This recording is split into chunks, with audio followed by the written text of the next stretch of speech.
ओम श्री गुरुभ्यो नमः। वेदांत गुरुजी चैनल में आप सभी का स्वागत है।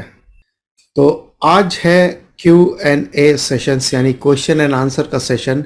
अब तक आपने जो भी डाउट्स भेजे हैं आपके या जो भी क्वेश्चंस आपने भेजे हैं तो आज हम उसको रिजॉल्व करने का प्रयत्न करेंगे। और इस तरह से क्वेश्चन पूछने के लिए आप हमारे किसी भी वीडियो के नीचे कमेंट सेक्शन में आपके क्वेश्चंस भेज सकते हैं या नीचे टेलीग्राम का लिंक दिया है, आप वहां भी आपके क्वेश्चंस भेज सकते हैं। इसके अलावा टेलीग्राम पे आप चैट भी कर सकते हैं। So let us start with the prayer. ओम सहना भवतु सहनौ भुनक्तु सह वीर्यं करवावहै तेजस्विनावधीतमस्तु मा विद्विषावहै। ओम शांति शांति शांति। सो सबसे पहला क्वेश्चन है, if I don't give the meaning to the events or experiences like good or bad, अगर कोई भी अनुभव है या कोई भी इवेंट है या कोई भी बात होती है मैं उसको मीनिंग नहीं देता, यानी मैं उसे कोई जज नहीं करता, वो जो है जैसा है उसे मैं उसको वैसे ही देखता हूं। And if I see the event experience as it is, वो जैसा है मैं उसे वैसे ही देखता हूं। सो क्या मैं उससे डिटैच हो सकता हूं? तो क्या मैं इस चीज से अनासक्त हो सकता हूं, डिटैच हो सकता हूं? बिकॉज क्योंकि all events and experiences are mind, क्योंकि ये सारे अनुभव तो मेरे हैं लेकिन मैं इस अनुभव से लिप्त नहीं हूं, अनासक्त हूं। तो क्या मैं ऐसा कह सकता हूं कि भाई अगर मैंने सारे अनुभवों को, इन्होंने इवेंट दिया है but let us understand as अनुभव, एक्सपीरियंसेस जो भी होते हैं, अगर ये अनुभव जो भी हैं उन्हें मैं बिना जज किए देखता हूं तो क्या मैं अनासक्त हो सकता हूं? बिल्कुल, यही प्रैक्टिस है इनफैक्ट कि साक्षी, दिस इज कॉल्ड साक्षी भाव। और ये बहुत ही इंपॉर्टेंट क्वालिटी है। अगर आपको आध्यात्मिक प्रगति चाहिए तो साक्षी भाव का होना बहुत ही जरूरी है। अब साक्षी भाव क्या है? बिना जजमेंट किए, बिना किसी चीज को अपना जजमेंट दिए, वो जैसा है वैसा उसको देखना है। ये ब्रोकन पॉट है। This is the truth, this is the reality. और ये पूरा पॉट है। This is the truth. ओहो, मुझे तो पूरा पॉट चाहिए, मेरे हाथ में तो ब्रोकन पॉट आ गया गलती से, या मेरा पॉट टूट गया, ये खराब हो गया, नहीं, इसका कलर फेड हो गया, नहीं, नो जजमेंट। ये ऐसा है, ये रंग है, ये रूप है, ये साइज है, ये जो है जैसा है ये है एग्जैक्टली तो ये है साक्षी भाव। अगर हम साक्षी भाव को प्रैक्टिस करते हैं, seeing things as they are, what they are, without expectations, without judging them, बिना उससे कुछ उम्मीद रखे, बिना उसको जज किए, अगर जो जैसा है वैसा हम देखते हैं तो डेफिनेटली आप अपने अटैचमेंट को ड्रॉप करते हैं यहाँ पे, और आप एक अनासक्त वृत्ति या वैरागी की वृत्ति को आप यहाँ पे डेवलप कर सकते हैं। और ये बहुत अच्छी क्वालिटी है साक्षी भाव, इसको डेवलप करना बहुत जरूरी है। साक्षी भाव कैसे डेवलप करें, it will be a separate question. So अगला क्वेश्चन है, अगर हम खुद को ईश्वर कहते हैं तो ये एक तरह से ईगोइस्टिक हो गया कि हम तो ईगोइस्टिक, भाई मैं तो ईश्वर हूं, ये तो ईगो हो गया, अहंकारी हो गया मतलब, क्योंकि हम अपने सेल्फ को, अपने आप को जानते नहीं पर फिर भी हम खुद को ईश्वर कहते हैं। भाई जो सच है वही कह रहे हैं, झूठ थोड़ी कह रहे हैं, लेकिन हमने सच को ठीक से समझा नहीं है। हम खुद को, जब तक ये खुद ही है, खुदा नहीं है, खुद ही है यानी ईगो है, अहंकार है, मैं ये शरीर मन बुद्धि हूं तो मैं इससे बाधित हूं। ये शरीर मन बुद्धि की बात नहीं हो रही है यहाँ पे, ये लिमिटेड सेल्फ। अच्छा ठीक है, शास्त्र कहते हैं मैंने शास्त्र पढ़ा इसलिए मैं तो भगवान हूं। भाई तुमने शास्त्र नहीं पढ़े तो तुम भगवान नहीं हो, ये इग्नोरेंस है, अहंकार भी नहीं है, तो अज्ञानम है ये तो जब शास्त्र कहते हैं, हम नहीं कहते, शास्त्र कहते हैं कि यू आर दैट, तत् त्वम असि, अहम ब्रह्मास्मि, मैं ब्रह्म हूं। तो ये शास्त्र कहते हैं और शास्त्र का विजन है ये कि आप वास्तव में ब्रह्म हो। लेकिन आप कौन? ये शरीर आप कहते हो कि ये मैं हूं, नहीं। ये मन, ये मेरी फीलिंग्स, ये मेरी भावनाएं हैं, ये मेरी विचारधारा, ये मेरी डिग्रीज है, ये आप नहीं हो। ना तो ये शरीर हो, ना ये मन हो, ना ये बुद्धि हो। आप कौन है? इस शरीर मन बुद्धि से परे वो आत्मा जो सर्वव्यापी है, सर्वगत है, जो एकम अद्वितीयम है, वो आत्मा आप हो और वो आत्मा ईश्वर है। उस पॉइंट ऑफ व्यू से आप और ईश्वर कोई भेद नहीं है, क्योंकि आत्मा एक ही है। आप चाहे आत्मा कहो from the individual point of view, या उसे आप ब्रह्मन कहो from the totality point of view. So इसमें कोई किसी तरह का कोई भेद नहीं है। और ये हम नहीं कहते, शास्त्र कहते, शास्त्र का विजन है और शास्त्र इसको प्रूव भी करते, साबित भी करते हैं। और केवल सिर्फ ज्ञानी ही है जो ये बात कह सकता है। अगर कोई दूसरा कहे तो उसे एक पिन चुभो देना, उसको पूछना दर्द हुआ क्या, क्योंकि दर्द नहीं होना चाहिए ना, आप तो आत्मा हो, ब्रह्म हो। ये पिन भी आत्मा है, ब्रह्म है नहीं। इस शरीर मन बुद्धि में इवन मुक्त पुरुष को भी दर्द होगा। हाँ, ये बात और है, उसके बावजूद वो एक्सेप्ट कर लेगा कि भाई ये शरीर मन बुद्धि को दर्द हो रहा है, मेरा उसके साथ आइडेंटिफिकेशन नहीं है, मेरा आइडेंटिफिकेशन आत्मा के साथ है। इवन मुक्त पुरुष भी खाना खाता है, सोता है, लेकिन इसका मतलब ये नहीं है कि उस खाने पर डिपेंड करता। उसे खाना नहीं मिला, मृत्यु भी हो गई, उसे कोई फर्क नहीं पड़ता। वो बोलेगा चलो विदेह मुक्ति भी मिल गई, जीवन मुक्ति पहले मिल गई, विदेह मुक्ति भी मिल गई। और जो ज्ञानी है केवल वही अधिकारी है ये बात कहने के लिए कि मैं ब्रह्म हूं, मैं ईश्वर हूं। लेकिन कहेगा किससे? अगर वो ज्ञानी किसी अज्ञानी से कहता है तो कोई मतलब नहीं, क्योंकि वो अज्ञानी समझ ही नहीं सकता।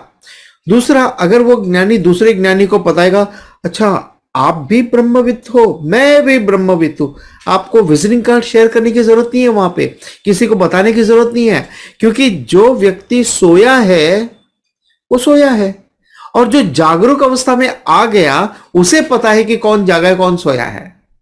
तो जो भी जागरूक व्यक्ति है उसको ये बताने की जरूरत नहीं, हेलो सुनो मैं जागा हुआ हूं, नहीं भाई, आप जागे हुए दिखाई दे रहा है, पता चल रहा है, जो सोया है वो पता चल रहा है यहां। तो ज्ञानी व्यक्ति ही केवल कह सकता है कि मैं ब्रह्म हूं, मैं आत्मा हूं, मैं ईश्वर हूं, लेकिन उसको किसी को कहने की जरूरत ही नहीं है, और कह के कोई फायदा भी नहीं है, इसलिए बेटर नॉट टू से। बट हाँ, ये विजन ऑफ शास्त्र है। जैसे मैथमेटिक्स में आपको एक सम दिया जाता है, उसमें कुछ वैल्यूज दी जाती है, तो आप उसको फाइंड आउट करने का प्रयत्न करते हैं, let X be the answer. उसी तरह से यहां पर कुछ वैल्यूज दी गई है, आपको बताया गया कि आप आत्मा हो, और स्टेप बाय स्टेप पूरी साधना ऐसी है कि भाई साधना करते हुए, ज्ञान योग्यता पाते हुए, ज्ञानम को पाने के बाद आप भी ये कह सकते हैं यस आई एम आत्मा। ज्ञानम मिलने के बाद ज्ञानी ये बात कह सकता है कि मैं आत्मा हूं, मैं ब्रह्म हूं, मैं ईश्वर हूं। अगर बिना नॉलेज के आप कहोगे तो वो ईगो नहीं, वो तो इग्नोरेंस है, उससे भी बदतर है। अगर आप चाहें तो आप हमारे 2 वीडियो हैं जो आप देख सकते हैं व्हाट इज वेदांता की प्लेलिस्ट में। सत्यम मिथ्या का एक टॉपिक है और दूसरा 3 रियलिटीज वाला टॉपिक है, 3 रियलिटीज, और ये दोनों टॉपिक आप देख सकते हैं ताकि आपको ये बात अच्छे से समझ में आ जाए, अलग एंगल से भी। अब ये शॉन मंडल जी का एक और क्वेश्चन है, तो ये शॉन मंडल जी का एक क्वेश्चन है, अगर मैं इस जन्म में नहीं जान पाया कि मैं आत्मा हूं तो मेरे मृत्यु के बाद तो पता चल ही जाएगा कि मैं एक आत्मा हूं, तो मुझे जन्म क्यों लेना पड़ेगा? मतलब इनका मानना ऐसा है कि अभी मुझे नहीं पता कि मैं आत्मा हूं, मृत्यु के बाद तो आत्मा निकल जाती है ना शरीर से, तब तो मुझे पता चल ही जाएगा कि केवल आत्मा रह गई तो मैं आत्मा हूं। नहीं, मृत्यु के बाद शरीर ड्रॉप हो जाता है, लेकिन आपका सूक्ष्म शरीर और कारण शरीर ट्रैवल करता है। जो इग्नोरेंट है वो इग्नोरेंट सेल्फ ट्रैवल करता है एक योनि से दूसरी योनि में। तो डेथ के होने से आपको कोई आत्मज्ञानम नहीं मिलता है। Death is as good as dream state. मृत्यु भी एक ड्रीम स्टेट या डीप स्लीप स्टेट है, उससे आगे और कुछ नहीं। वो भोग योनि है, केवल आपको वो भोगना है और वापस जन्म लेना है। इस योनि में यानी केवल और केवल मनुष्य योनि में आप कर्मयोगी हो सकते हैं, आप ज्ञान योगी हो सकते हैं। और बाकी किसी भी योनि में, चाहे देवताओं की है या फिर पशुओं की योनि है, उसमें केवल आप भोग योनि में आपको केवल भोगना है। लेकिन केवल मनुष्य योनि में आप इस नॉलेज को हासिल कर सकते हैं। तो जो कुछ भी आपको जानना है वो केवल और केवल इस जीवन में जीते हुए सिस्टमेटिकली ये नॉलेज लेकर आप जान पाएंगे कि मैं आत्मा हूं। और ये सिर्फ मनुष्य योनि में संभव है। केवल मनुष्य योनि में आपके पास पुरुषार्थ है, सेल्फ एफर्ट की कैपेसिटी है, अदरवाइज ये संभव नहीं है। बिना नॉलेज के आप कभी भी मैं आत्मा हूं ये नहीं जान पाएंगे। आप कितना भी मेडिटेशन कर लो, कितना भी योगासना कर लो, कितनी भी दूसरी साधना कर लो, वो साधना केवल हेल्पफुल है कि ज्ञान योग्यता आपके अंदर डेवलप हो। लेकिन अल्टीमेटली आपको केवल और केवल नॉलेज से ही ये पता चलेगा कि मैं आत्मा हूं। हाँ, एक अच्छी बात है कि आपने यहां पर जो कुछ नॉलेज हासिल किया है, आत्मसात किया है, नेक्स्ट लाइफ में आप इस नॉलेज को और केवल इसी नॉलेज को आप कैरी फॉरवर्ड करके ले जा सकते हो। सो नेक्स्ट लाइफ में you can pick up the thread and continue.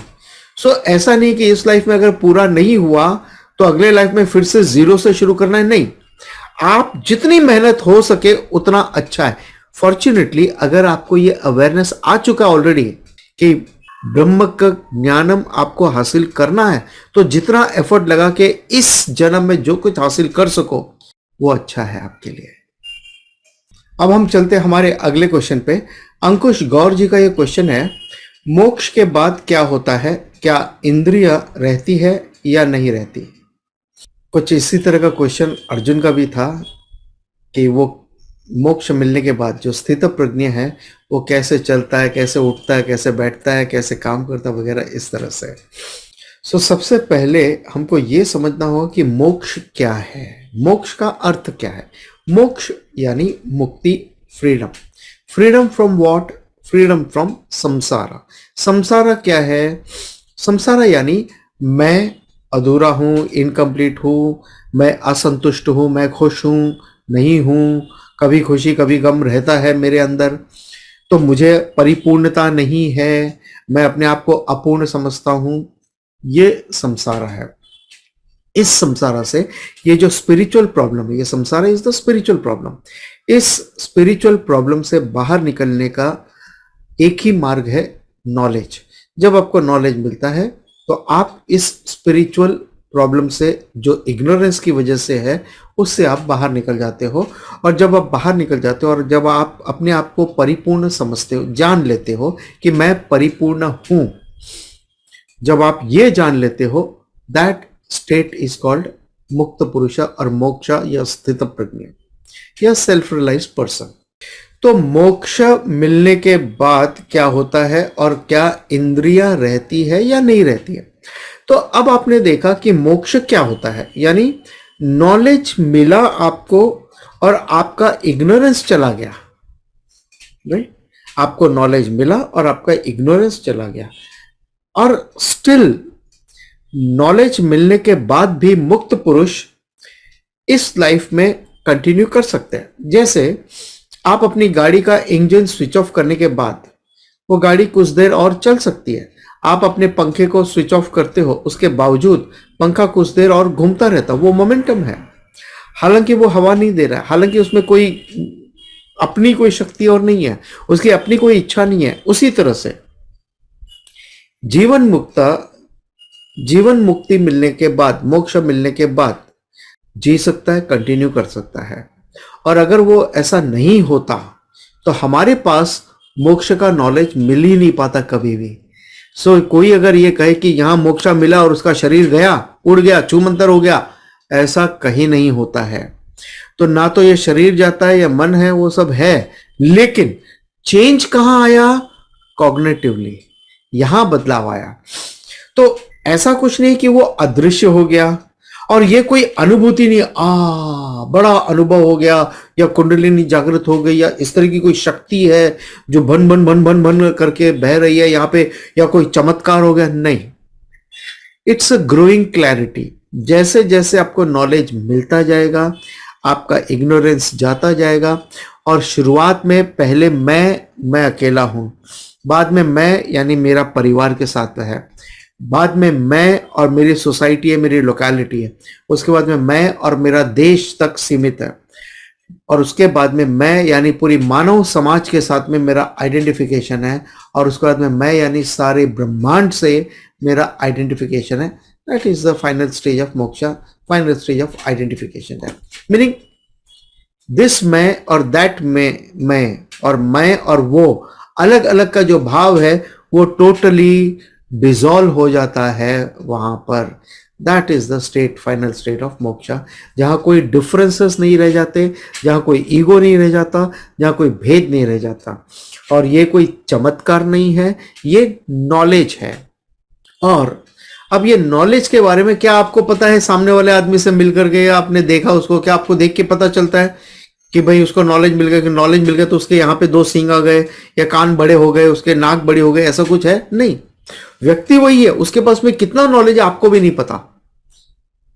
सो वो नॉलेज है, कॉग्निटिवली वो उसको प्राप्त होता है। अब यहां पे मैं एक छोटी सी स्टोरी बताता हूं बिफोर वी कंक्लूड। एक भिखारी था जो मार्केट में जाता था, भीख लेता था। कभी कोई लोग उसको भीख देते थे, कई लोग उसको दुत्कारते थे। तो जब कोई भीख मिलती थी उसको बहुत खुशी होती थी, जब कोई दुत्कारता था, धक्के मारता था उसको, तो उसे बड़ा दुख होता था, उसे कभी रोना भी आता था, अकेला था। और उस शहर में राजा के नियम के अनुसार भीख मांगना गलत था, मगर फिर भी वो भीख मांगता था। कई बार उसको लेके गए, तो एक बार मंत्री के सामने लेकर गए और उस मंत्री ने कहा उसका शर्ट निकालो, उसको हंटर मारो। तो जैसे ही शर्ट निकाला उसने देखा यहाँ पे एक मार्क है, रॉयल मार्क है। तो मंत्री ने तुरंत पहचान लिया कि ये हमारा वो खोया हुआ राजकुमार है जो उस फ्लड में बह गया था कई सालों पहले, तो ये वापस हमें मिल गया है। तो उन्होंने तुरंत रोका और उसे कहा, अरे भाई ये तो हमारा खोया हुआ राजकुमार है, इसको ले लो। और राजा भी मर गए थे फ्लड में और ये राजकुमार बह गया था, अब वो मिल गया है वापस, तो उसको वापस राजा बनाना है। तो उसे राजा की ट्रेनिंग देते थे। कुछ महीनों के बाद में वही लड़का दोबारा से मार्केट में जाता है भेष बदल के, और फिर से वो भीख मांगता है, वहां जाकर के वही काम करता है। इस बार भी कुछ लोग उसको भीख देते हैं, कुछ लोग नहीं देते हैं। मगर इस बार क्या वो अफेक्टेड होगा उसको भीख मिलने या न मिलने से? नहीं। क्यों? क्योंकि कॉग्निटिवली वो समझ चुका है कि मैं भिखारी नहीं हूं, मैं तो राजा हूं। मैं भीख मांगता हूं यहां पर, और मुझे मिले तो ठीक, नहीं मिले तो ठीक।